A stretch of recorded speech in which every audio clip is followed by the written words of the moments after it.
What's going on, guys? I'm gonna give you guys a chance to sign in and come in and check out the conversation. I hope you guys are having a good day. I'm Dr. Boyce Watkins from Your Black World and the Black Business School, and I am really excited about this conversation. I hope you guys are excited as well, and I want to welcome you to our tribe of intelligent Black people, where we get together and we just get together and become some uppity, intelligent Negroes. That's what we are. We are smart, which makes us public enemy number one.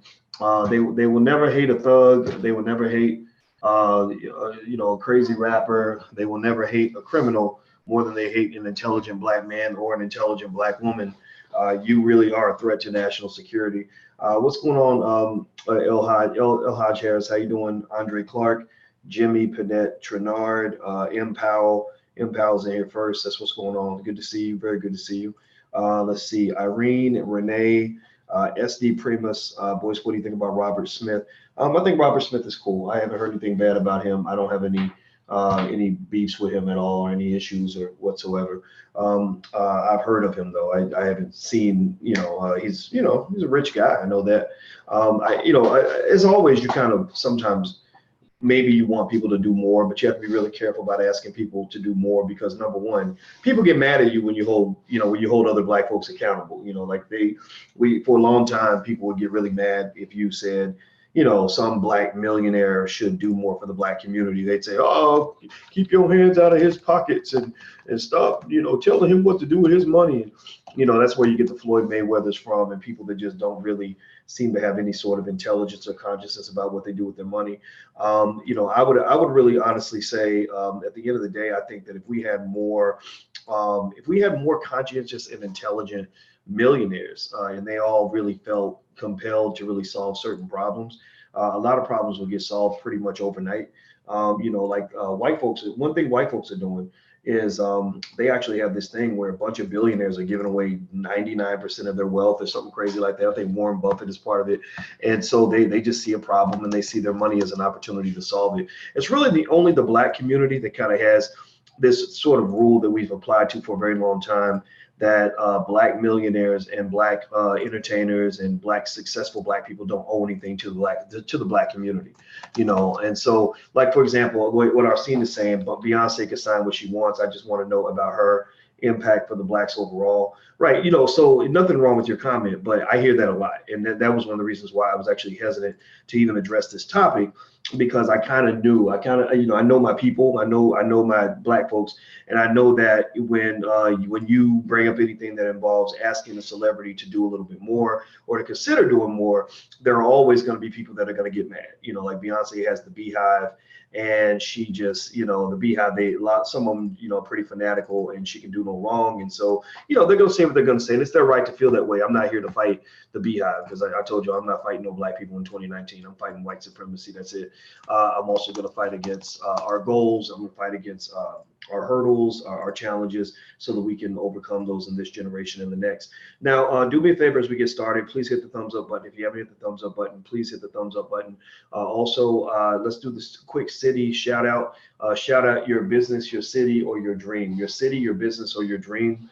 This is a space for intelligent Black people. So if you're not Black or intelligent or both, you might want to get the fuck out. So let me see here. I see Tarita says, they don't give me is a white thing. Okay, I don't know what that means, but I'll figure it out. Let's see here. Bro, they ain't white. Yeah, that's true. They're not all white. Some of them are though, but it's a white people thing. Like it's not like a big Black community thing. But then again, though, you're right. They're not all white. Oprah's in there, but then again, maybe Oprah is white. So let's see here. You're going to try to dig Michael Jackson's dead body up. I'm starting to question who you really working for. And I thought that was trifling what she did to Michael Jackson. I don't think that was appropriate behavior. Let's see. I see Augusta and Tempest Pines Group, Fort Wayne, Indiana, owner operator, says TC Rogers. What Dr. Boyce dating in the house. So I love that. Tarita, let's see. I Thea Parker from Atlanta. Jimmy from Fort Lauderdale. Precious Henry. Hey, what's going on, brother? Idris, you tripping, bro. We long had a tradition of giving back to our communities, even Beyonce. So, boys, you need to shut the fuck up, man. You old whack ass nigga, you motherfucking ass, punk ass nigga. Okay, thank you. I appreciate that. DP Smith, good to see you from McDonough, Georgia. Norris Durant from Toronto. Leslie Gregory, here's my dream, my clinical approach to the health impacts of racism Good for you. I like that. Somebody click on her URL, support that sister, give us some support. Nicole Petit, she is an author out of Huntsville. Yes, Nicole, of course, I know Nicole Petit. Everybody knows Nicole Petit. She does Your Black World News and Fly Nubian Queen and all that good stuff. She's so smart. Let's see, Deb O'Neill.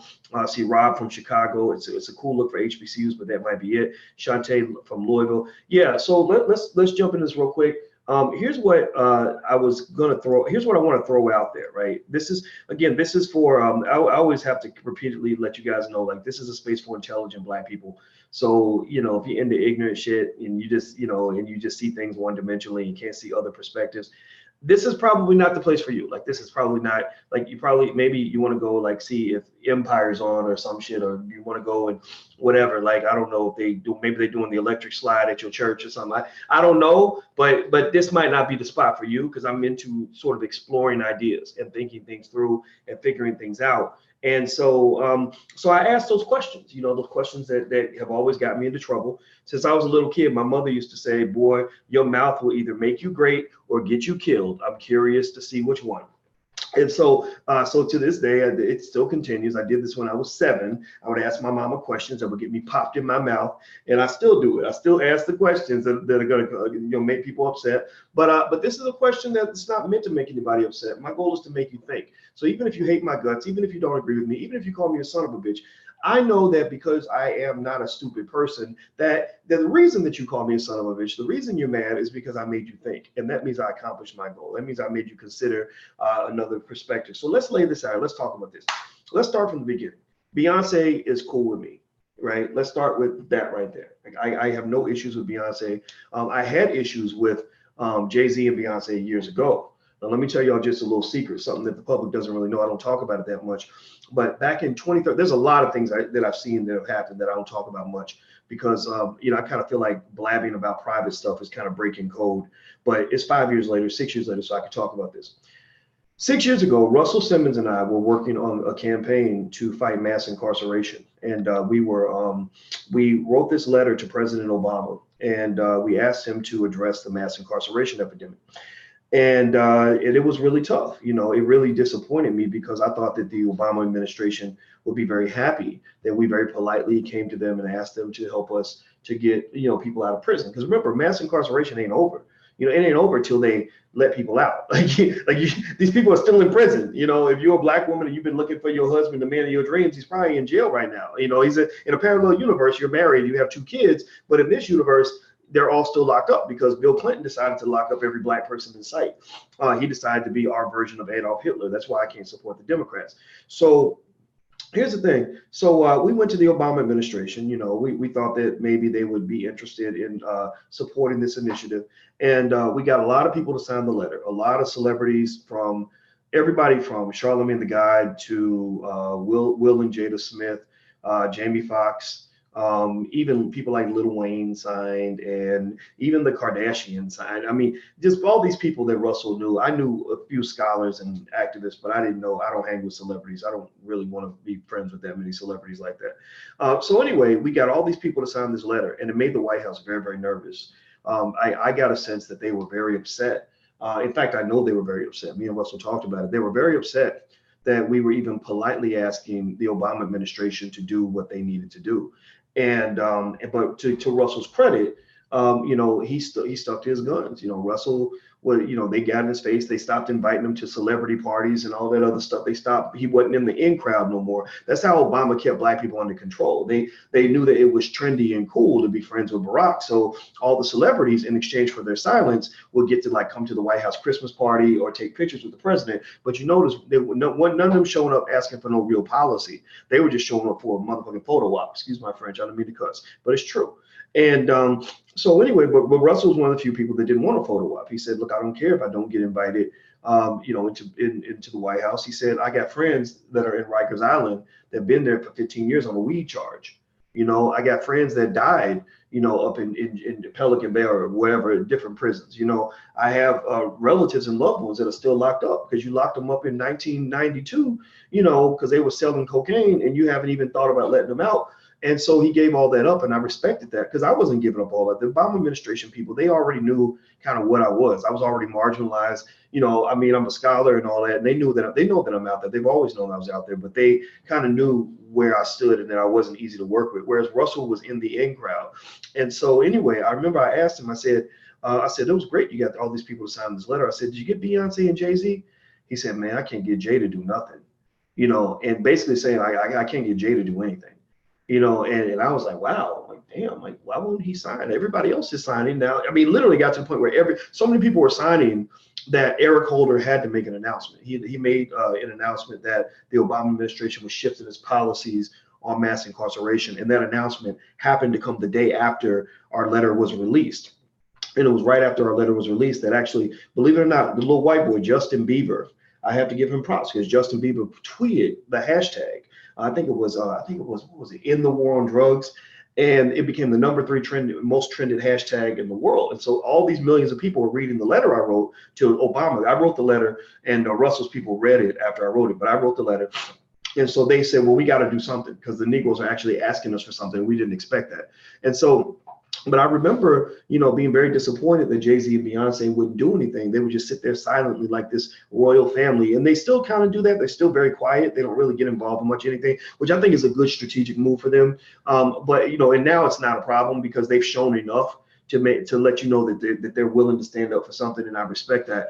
But at the same time, at that time, they were just sort of being very quiet. And when they did talk, they would talk about something silly, ignorant, or materialistic. I mean, back in the day, if you remember, 8 years ago, Jay-Z was not rapping the way he was rapping now. Like it was years later that he did 444 and kind of turned the corner. And that's when my perception of Jay-Z turned the corner too. My opinion of him evolved as a result of his evolution as an artist. That's why I have respect for him now. I respect Beyonce's crew now. And I remember getting on the phone with Beyonce's tour manager and talking to him for 3 hours and basically debating him. And I remember saying long ago, I was like, it doesn't matter what Jay-Z believes in his heart. He's like, oh, well, Jay-Z's really cool. And Jay-Z believes this and believes it. I said, I don't care what he believes. I want to know what you say. What you do is what matters to the world. It's not what you believe. Like I could, if I work at Burger King and my relative comes in, they're starving and they say, hey, can you give me a cheeseburger? And I say, well, I believe that you deserve to eat. I believe that I'd like to get you some food. I believe that I love you enough to feed you, but I'm gonna have to let you starve today because I don't want to lose my job. Well, I mean, some people will say, oh, well, you don't lose your job, blah, blah, blah. But some people will say, no, that's not loyal. That's not, who cares what you would do, what you woulda, coulda, shoulda did. What matters is what you actually do.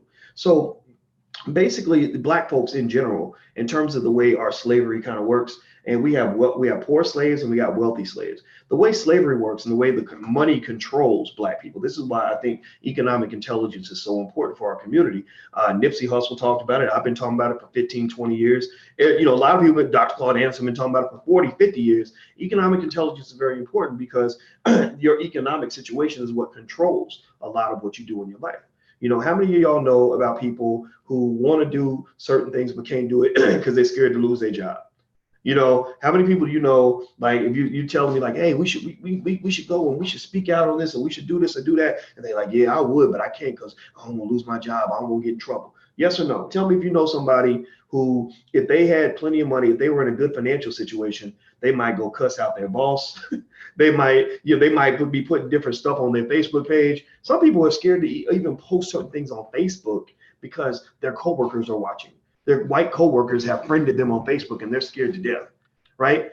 That's because their financial power over you controls everything that you do. It controls your life, So if you want freedom, get financial freedom. That's a good first step. So, but the thing is, being a financial slave doesn't mean you're poor. There are wealthy financial slaves also. And I'm not saying Beyonce is a financial slave. I think Beyonce is Beyonce. She's doing what she does. Beyonce's had a flawless career. I have mad respect for her in that regard. But one of the questions I want to openly ask is about, this whole, I saw, what was it? Homecoming, this thing she did on Netflix, which was really good.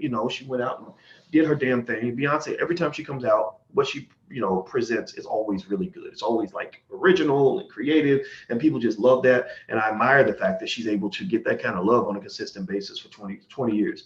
But the thing is, I saw HBCUs everywhere, and me and Alicia were talking about this, and it was like, that's so great. She's repping HBCUs. That's a good first step. Like, that's a good step, right? But then, I read an article today, and these are one of many articles I've read. And in the article, basically, they talked about how HBCUs are dying financially. How HBCUs are going to be, half of all your HBCUs are going to be bankrupt in about the next decade. Did y'all know that?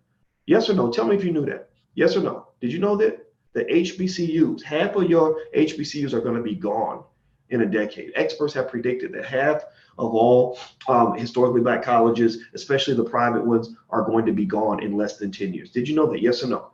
David, did you know that? Sandra, Kenneth, or Nisa, did you know that? Did anybody who knew that? HBCUs are in trouble financially, right? So what I'm saying is, is anybody going to say something about this, or am I the only asshole who's going to be out here getting attacked by the beehive because I see an opportunity for us to really solve an important problem? Am I going to be the son of a bitch who gets hung up from a tree because they mad because you done disrespected Queen Beyonce by how dare you express your opinion? I got this when Dr. Dre gave 30 million or 70 million, he gave half of $70 million to USC. And I stood with the president of, I think it was Xavier College. I can't remember this president's name, but he was a good brother, real smart man, who wrote a really nice, polite article in the LA Times where he basically said, come on, bro, you gave 70 million to USC? Do you know the USC's endowment? An endowment is basically a big pile of money that the universities have that allow them to fund their operations and maintain financial security. Do you know that USC's endowment is greater than the endowment of every HBCU in America combined times 5? Do you know that means if you take all the endowments, and I'm mistaken, let me go double check this just to be sure, but do you know that if you take all the endowments of every HBCU in America, add them all up, and then multiply by 5, you still wouldn't match USC? So please excuse me when I ask, why the fuck do we got Negroes lining up to give money to rich white people? How mentally ill do you have to be to even think that that makes any sense in any universe? That don't make sense on no planet in the solar system. Like there's no type of mathematics you can do that will make that decision one that makes any sense. I want to say thank you, K Boogie, for the donation. I appreciate your support. Please hit the thumbs up button. If you haven't hit the thumbs up button, please do that. Please hit the thumbs up button. And if you support intelligent Black media and you would like to help us to spread our message throughout the world, please go to intelligentblackpeople.com. That's intelligentblackpeople.com. And also, if you want to buy cool t-shirts like this, we like to talk shit on our t-shirts, feel free to go to blackwealthtees.com. Blackwealthtees, Tees, blackwealthtees.com. And hit the thumbs up button if you haven't hit the thumbs up button. So this past week, going back to Beyonce, forget Dr. Dre and his money. I mean, and just so y'all know, another little funny story. I went to Compton, South Central, to do a presentation. I spoke at the place that's run by my brother, who started Karanga, the brother who started Kwanzaa. And so I spoke there, and the support was wonderful. It was fully packed, and there was a guy there named Alonzo,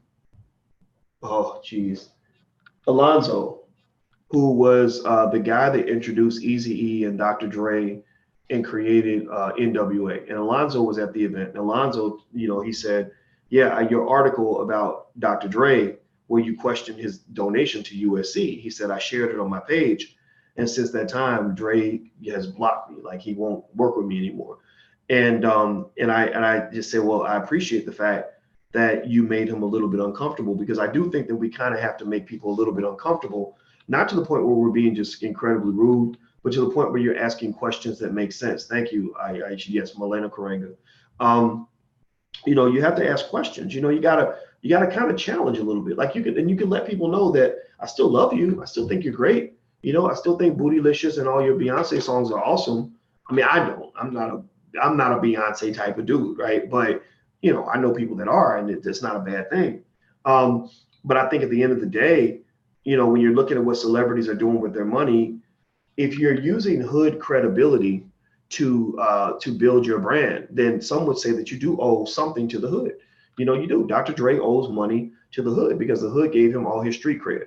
You know, Nipsey Hussle understood that. Like Nipsey Hussle was a guy, he's loved by the world because Nipsey Hussle was a guy who understood. Look, I'm making all this.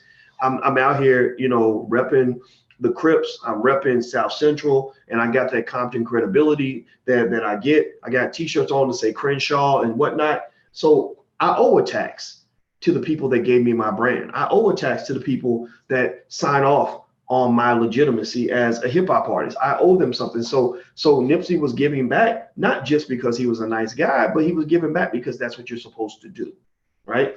And so, you know, with Beyonce giving back, I think the question is not whether she gives back, because she does. You know, she has given back. She's made donations to HBCUs. She did that thing on Netflix, Homecoming, which repped HBCUs, gave them a lot of great publicity. I thought that was totally awesome. But I think that there can be more done, and I don't think it will cost Beyonce a dime.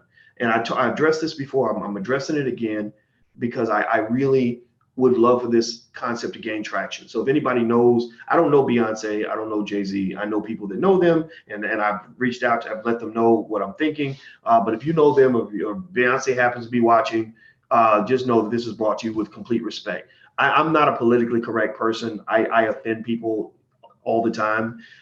So if I'm offensive, then just take it up to, just chalk up to the fact that I'm an asshole. But I hope that the idea can be sort of considered, you know, disconnected, disjointed from what you think about my approach and how I'm bringing it up. Because sometimes I get frustrated. I don't know about you. Tell me if you ever have days where you wake up and you're just pissed off about being black. Like you're just mad at your community. Like you're just mad as hell about the state of your people. Like you feel like we could do so much better, we could have so much more, we could be in such a better position. And so it's almost like a basketball game where your team is losing by 20 points because you're missing layups, and you're like, what the fuck, man? Like if you're a winner, then you're probably angry. You know, if you're a winner in the black community and you believe our people can win, then you're probably pissed off when you see so many people running around thinking that they're losers, acting like losers, you know, ended up in the loser's position.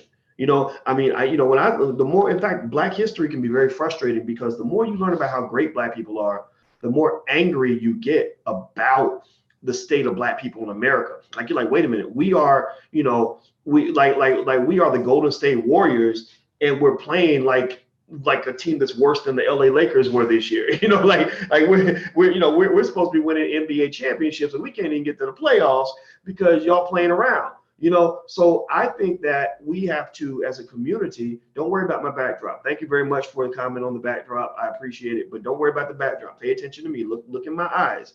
Okay, we're not focused on what's in the background. This is a cup of coffee and a bottle of water, but I don't want you to comment on the cup of coffee and the water. I want you to comment on the topic. Focus on the idea. Let's not get distracted here. All right. So the point is that, you know, I think sometimes if you see me get mad and cussing and going crazy, it's because, you know, I believe that we can do anything white people can do, you know, and I'm a competitor. You know, I'm a winner. I want to win, you know, and tell me if you're a winner. If you're a winner or are you a loser? Somebody tell me, answer me, talk black to me. Are you a winner or are you a loser? How many winners do we got? Winners in the room? If you're a winner, then this is a great place for you, because winners focus on possibilities.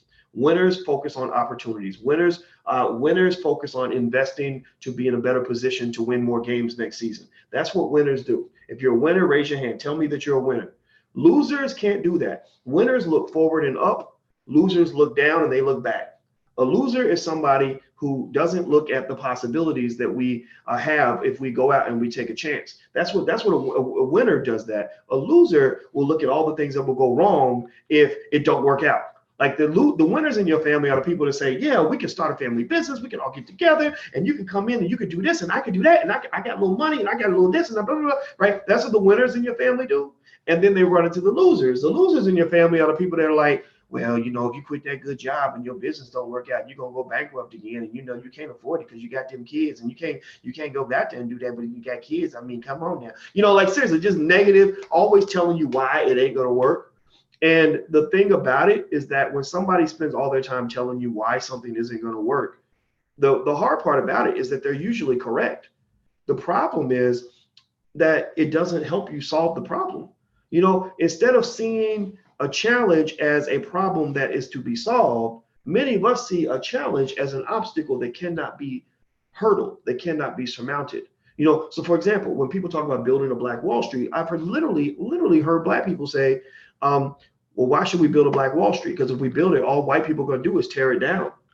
Well, that's a true fact. White people will come and try to get that ass. They are going to come try to take everything you got. If they see you growing, they're going to come and get and launch missiles on top of your forehead.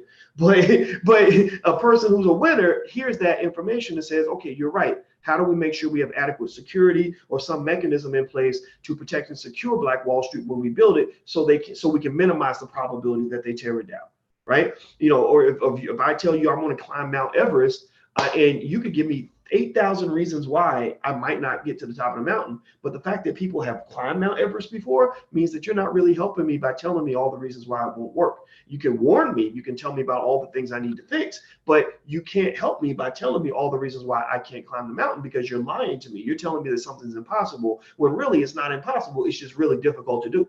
So for Black people, you know, we have to get a winner's mentality, you know. And so going back to that, you know, I think in our community, the frustration does come from the fact that there are winners in our community. There are people who are not out here in the Black community who are not built to lose. And I think in my life, growing up as a Black boy who was dealing with oppression and dealing with racism and dealing with people telling me I was less than and internalizing that, I remember being very frustrated because I felt like I could do more. I remember also being very angry about it. I also remember almost finding out about my greatness on accident. Like I was like, wait a minute, well, how am I doing this great, extraordinary thing? I'm just a dumb nigga. Like, wait a minute, how am I at the top of the class? I'm a second class citizen. I'm not supposed to be doing it. You know, so I would have these hits of greatness. And then one day I was like, wait a minute, I was great all along, but I just didn't know it. Like I did have been lied to so much, and I thought like I was the thin girl who thought she was fat, right? Because you got thin people that really think they're fat, or you know. So anyway,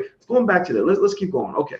So I made that point to just explain something, and I hope that helps you to get the context of this. So with Beyonce, long story short, she signed this deal with Netflix for $60 million. It's a 3 project deal. And one of the projects has been done, and that's the show Homecoming that she just did about HBCUs. It's a good look, good marketing for HBCUs, etc. Problem is HBCUs are dying. HBCUs don't just need some publicity. HBCUs need funding. They need money. Did you all know that college graduates, Black college graduates, have a 50% likelihood of defaulting on their student loans? Do you know how devastating that is to your family wealth? Do you know that that's why the Black wealth gap is growing? It's growing because of student loans, because we are getting all this debt going to college and we can't pay it back. And so when you can't pay the debt back, you die in debt. Go read up on it. It's on my Facebook page. You guys follow me on Facebook. Go find it there. There's an article in the New York Times where they detail it. I mean, they go in detail and they explain not just that student loan debt is out of control, but as Tavis Smiley used to say, when America gets sick, Black people get pneumonia. So when the student loans are bad for everybody else, they're horrible for everybody else. They are a fucking nightmare for Black people. Like they're at a level of devastation that you can't even imagine, to the point where we're throwing away a couple $1 trillion every generation, giving it away to big prestigious white universities. That's why when you see the gentrification epidemic, much of the gentrification occurring in your Black communities right now is happening because some big white university in your hood. Tell me if I'm lying. Tell me if you've seen any of this. Somebody talk Black to me on this. Tell me if you see this, where there is some big gigantic university run by white people that is buying up all the buildings in the hood, right? Go to Cleveland, that big medical center, buying up all the damn buildings in the hood. Go to Syracuse, the university, buying up all the buildings in the hood. USC, down near South Central, buying up all these buildings in the hood because they got all this money. They got money to burn. They have money to burn, and they're burning your money. They have your money. They're doing this with your money. They're doing this with the $1 billion a year the NCAA takes by using your athletes and not paying them. That's where they're getting the money for this. So ultimately, this student loan issue is destroying Black wealth. And that's why if you keep doing the same thing we did in the last generation, you're gonna keep going backwards. I'm just gonna tell you like that. University of Chicago, thank you. UIC ain't too far from where I lived. I mean, it's insanity. It's ridiculous. So what I'm trying to say is that going back to HBCUs and our college students, they need some help, man. I mean, if I was sitting with Beyonce and she did exactly what I told her to do, which I don't think she would, why the hell would she listen to me? I'm just a guy running his mouth on the internet. But if I was sitting with Beyonce and her crew, I would probably say, why don't we help these schools in a way that's going to put some money in their pocket? One of the rules that I'm actually putting in my book on the Black Economic Code is to try to be a friend to somebody where you can actually help them pay some bills. It's one thing if I'm your friend and I'm encouraging you or I hang out with you, I watch TV with you, or I go to the movies with you. It's another thing when I'm really helping you solve a real problem in your life, right? Because ain't nothing going on but the rent. Ain't nothing going on but that damn mortgage. Ain't nothing going on but feeding them kids. So, I think we need to have more friends that we can do business with, more friends that can actually help us to pay bills, right? And so ultimately, I think that with Beyonce and the HBCUs, I would like to encourage them to be the friend of HBCUs that are helping them to pay bills. If you are not helping them to pay bills, then some will say that you're not helping them at all, right? So here's what she could do that I don't think will cost her much anything. You're Beyonce, you're Jay-Z, like you're the king of the earth and the queen of the earth, right? So you got all the money, you got a ton of money. You could write $10 million checks and it wouldn't hit you, it wouldn't set you back too much. But let's assume you don't want to write no checks. That's cool. Just use your contacts. You have $1 billion worth of contacts and connections and $1 billion worth of influence. Find your 100 best friends, who are celebrities. Michelle Obama just dropped a book. She's gonna make 80 million off of that, right? You got these athletes, NBA players who just signed $120-130 million contracts. And raise money for them, raise money for the HBCUs, the same way our black asses was raising money for the motherfucking Democratic Party. Like raise money for the HBCUs the way the black celebrities were raising money for the Democrats. Excuse my French, because you remember the Democrats wasn't fucking around. They wasn't just like, we don't just want you to be our friend. We want to get together with you and we're going to raise money. We need Hillary's war chest to have $250 million instead of just 200 million. So when we come see you, Beyonce and Jay-Z, we're going to be having a fundraiser and we're going to let people meet you and they're going to be paying, $5,000 a plate just to be in the room, right? Like, little things like that, right? So again, to me, if they wanted to do this, I would say, look, we need to treat this like this is a presidential campaign. Let's get together. Let's call our 100 best friends. Let's get a group of people that can call on our behalf and tell everybody from John Legend to Oprah, hey, we're doing this. We're going to save our schools. We're going to make a point to white folks that we run this shit, that these are our schools, and we're not going to let our schools suffer. You see, if a child is out there hungry and starving, and you the parent of that child, and you repping that child, and you like, that's my baby, and your baby out here starving and dirty and stinking and malnourished, that makes you look like a damn fool. That makes you look stupid. These are our universities, and our universities are dying. Our universities are struggling. Our universities are broken in a motherfucker. Can't even, our kids got so much damn debt, they just drowning in debt, coming out, trying to go out and do something in the world, and you can't do nothing because you got a mortgage, they ain't even got a house. You got a mortgage at 22 and don't even own a house, and our celebrities are like, we just gonna sit up here, we just gonna shake it. Well, after you finish shaking it, write a goddamn check, man. Get your 100 best friends and get each of those 100 best friends to help you raise $1 million each. They can either write a check or they can get people together that will write checks, or they can get on their Instagrams and tell everybody on their Instagram to write a check, whatever they want to do, and raise $100 million to endow our leading HBCUs, or actually to save, financially support those that are struggling the most, the ones that are struggling the most. Because I'm serious, how am I going to act like I'm repping for you? Like I'm repping HBCUs, I'm doing videos, I'm using the HBCU marching bands and all this other stuff. I'm supposed to be repping for you, but you sitting there on welfare. Our HBCUs are on welfare. They rely on government support.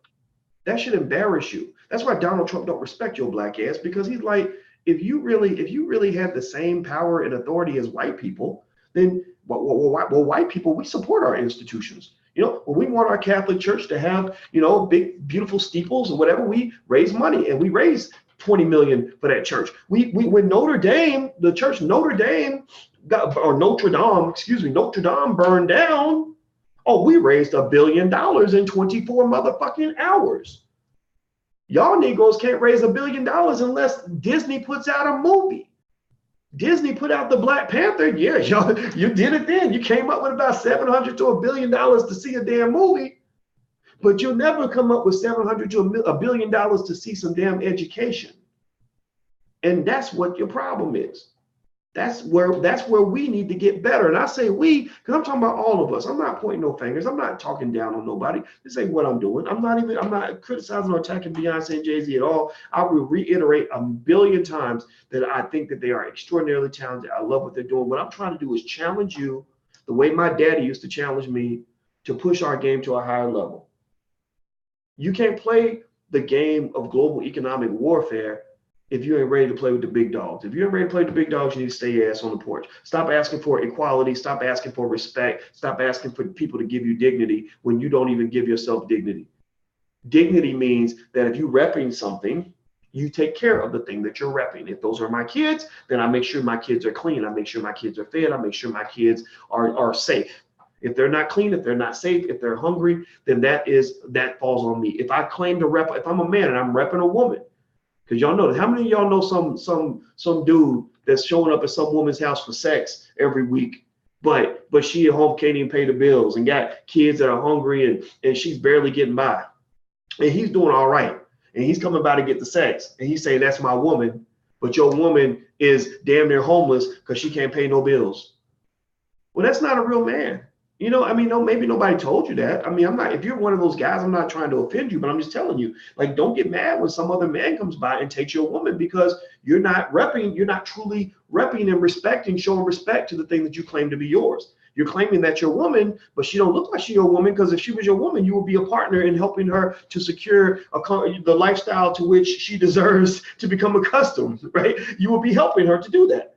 And the fact that you're not doing that means that you're not a man, which means other men won't respect you. And that's why a dude's gonna walk up on her and be like, hey girl, you got a man? And she's gonna be like, yeah, I got a man. He's gonna be like, well, if you got a man, then why is your check engine light still on in your car?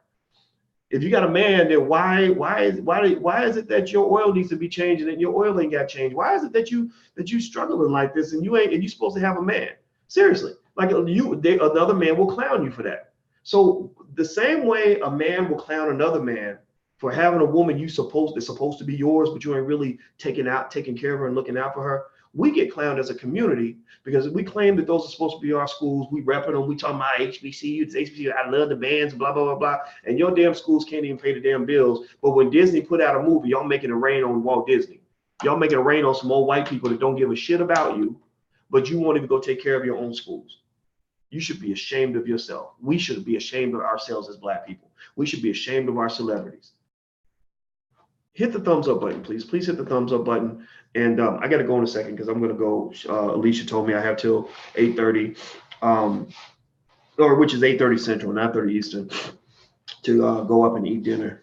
She tells me to eat dinner. I do what she says. Y'all might think I'm simping, but when you get a fine, intelligent Black woman that loves you that much, you better do what the hell she tells you to do. So we submit to each other. We have respect for each other, and I'm very proud of that. Please hit the thumbs up button. Also, if you have iTunes on your phone, please look up my name on iTunes. The podcast is on iTunes. Also, if you want to buy books or flashcards for your kids for this summer, financial flashcards or financial workbooks, you can go to financialworkbooks.com or financialflashcards.com, financialworkbooks.com or financialflashcards.com. The summer's coming, so I hope that you will push your children to do better next year. You said you like my shirt. Well, if you actually want to get shirts like this, we have a website, blackwealthtees.com, blackwealthtees.com. So that's TES. So feel free to go to blackwealthtees.com if you want to get a shirt like this. Every penny helps us to do more of this. And you guys see me every day, so you know that I'm serious about this. I want us to really elevate our thinking as a community. So last thing I'll say on this is this. Look, people talk bad about Bill Cosby. People have kind of forgotten about him. I think they threw him in prison, threw away the key. They act like he never did anything good for anybody in his life. And I'm not going to defend Bill Cosby in every sense. I don't know what Bill Cosby did in his personal life. I just know that I don't believe he should be in prison, because I believe that to send somebody to prison, you actually have to have proof. I mean, think about it. There's so many white people who've done horrible things, but because they couldn't prove it, they couldn't lock them up. And so to me, if that rule applies to white folks, it should apply to everybody. And I think with black men, that rule does not apply. Black men don't get justice in America. That's why it's very, very important for you to warn your sons in the whole Me Too era that he needs to be careful about which women he spends his time with, because all that needs to happen is one white woman to tell one lie on him, one crazy white woman. He runs into one crazy white woman who tells a lie on him. He could be in prison for 20 years and there won't be anything you can do about it. So with that being said, as bad as we want to talk about Bill Cosby, and Beyonce rolls with the feminists like the Oprahs and stuff like that. They're quick to destroy a black man. They're quick to go after Michael Jackson, R. Kelly, maybe for good reason. I don't think R. Kelly's a good guy, but they're quick to kind of destroy a black man. But to me, the question is, okay, you're quick to destroy Bill Cosby, but can you outdo Bill Cosby? Because check this out, Bill Cosby gave $20 million to Spelman College. He gave $20 million to a women's school in the 1980s. $20 million in that at that time is equivalent to about $40 billion today. So I need you to find me Oprah, Gayle, Beyonce, whoever, all the women that want to distance themselves from Cosby and act like he never did nothing good. I'm asking you, can you do what Cosby did?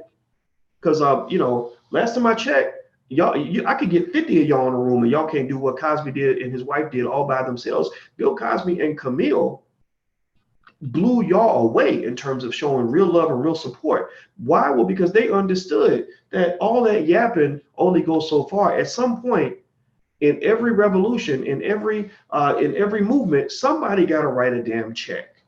Somebody has to write a check, and Camille and Bill understood that. Somebody has to write a check. So you can rep HBCUs all you want. You can put the images in your videos. You can sit with the marching band and shake your ass. But those babies, those kids going to that school still ain't gonna have enough money to eat. They're still gonna be buried in debt. They're still not gonna be able to get an adequate education. They're still gonna not have the resources that they deserve. Why? Well, because we got a lot of people that do a lot of talking and they don't do a lot of actual investment in our young people. Now if I was able to do what Beyonce does, believe me, I would have no problem being held accountable. I have given money to schools, Freedom Home Academy International. I have a scholarship there in the name of my grandmother.